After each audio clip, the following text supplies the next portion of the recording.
Hey, LeBron, just wondering about your reaction to a big trade in the NBA, James Harden going to the Nets. What do you make of that sort of shift in the NBA? Don't really have too much of a reaction. Obviously trades and things happen every year. And, for me, my main focus on what we do here and how we continue to get better. And that was the case today. The trades happened today and I couldn't allow we had to play tonight. So my main focus today was on the Thunder. Brad? Brian, when you made your last three over Roby, who were you looking at in the stands? Anybody at all? And did anybody else at you again? I don't know, man. It was actually somebody up there, but I was actually looking for nobody. I mean, I'm just, visualizing us having fans back in the building again at some point. It was great to see some fans in Houston. Me playing the game that I love to play, and then along with the fans, something I dream about all the time. So even when I'm on the floor, just try to let them know that we miss them. And that was one of those moments. Any bets with anybody this time? Say that again? Any bets with anybody this time? No bets today. So we'll see what happens in the near future. Bill? Hey, LeBron, you guys basically had 3 wire-to-wire wins on this trip, all really emphatic wins. How good is this team already to you, do you think? And what is your fun level? If there was a fun meter for you personally with this group and with this team and at this moment in time with the way you guys are playing, where's that at? Well, we want to continue to grow, and I believe we got better, on this road trip. Our camaraderie and our togetherness continue to grow, both on and off the floor, and we want to continue to build off of that. It's not much, practice time, but we use the plane and the bus rides and the meetings that we have on the road and things of that nature, and we just continue to build, and we continue to hold each other accountable, and it's fun when you play for one another, and we have a selfless team. So, I think all of us are having a good time right now, but you have a good time when you win it, and that's what's the most important. When you win and you also learn from your wins, that's fun, and we want to continue that. Kyle? You have another question? Okay. No,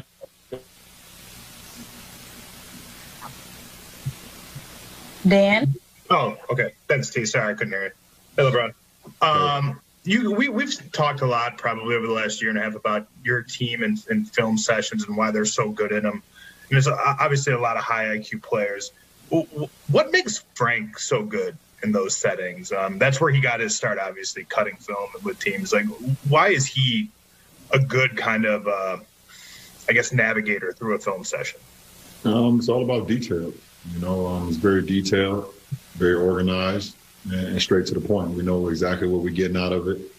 If it's an offensive day or if it's a defensive day or if it's a fast break, if it's an offensive rebound or we're giving up defensive rebounds or transition, we break it down in all facets of the game.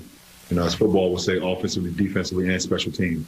You got to be good at all 3 facets, and we do a great job of doing that during film sessions. And it starts with Frank and the coaching staff.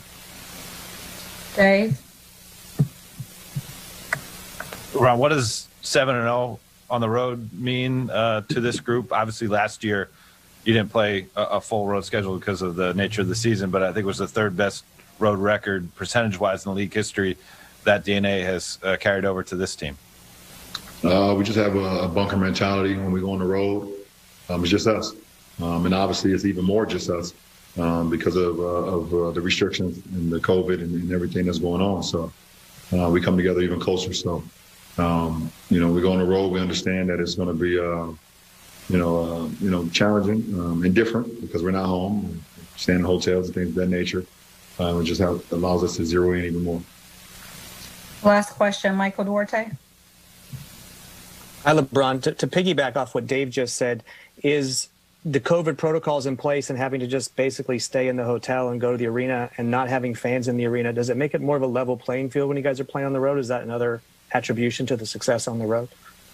Yeah, I mean, it's listen, it's all about execution and your level of focus, and you got to be able to, at times, build up your own energy. And like a night tonight, after we coming off a back-to-back, this is 3 and 4 nights for us. Coming off a back-to-back in Houston last night, getting in late to OKC, and coming out into an arena with no fans, you gotta, prosper your own energy from your group and yourself. So, we had to do that today, and our bench was great to start. Our starters did a good job of getting the energy going, and everybody just had a key point in us having energy as a group, and it allowed us to get a good win tonight. Appreciate it. Hello and welcome. Access Sportsnet Lakers, driven by your Southern California Honda dealers, Chris McGee, James Worthy, Derek Fisher. We got Brez over here. We got Trudell down the hall. We got Allie. Everyone's involved doing the post-game show. Lakers, best start to the season ever on the road at 7-0. Another dominant performance, by the way, on both ends of the floor. All 12 Lakers scored. You got to love that. And I can't remember the last time you could use Chick in the second quarter, 3 games in a row. Refrigerator. Game was over, Fish. Yeah. Mid-second. 3 games in a row. Kind of nice. Yeah, no, really nice. I think it's another example of how this team really is finding themselves on a mission again. Yep. Quick turnaround to the season. Obviously a lot to manage in terms of, adding new players, new personalities, and, a little slow out of the gate in terms of performing at their highest level. But they are getting closer, tracking closer to that championship level defense, intensity, energy, and really good to see it coming together.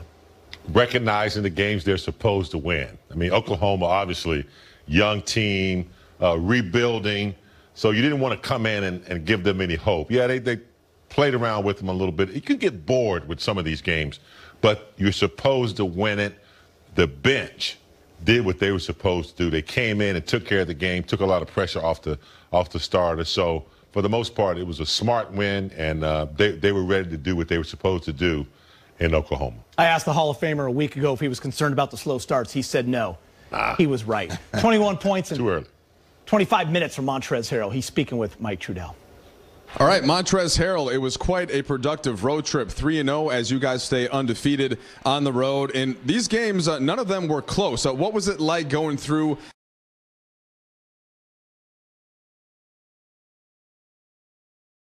that process, as it seemed like you guys were in pretty firm control, Montrezl? We just wanted to come on the road and establish our defensive end of the floor, and just wanted to make sure that we took guys out of what they wanted to do well. We had 3 good road tests, 2 in Houston and 1 here. Houston is a different ball club than this club, but there was 3 good tests, and I think we handled them well.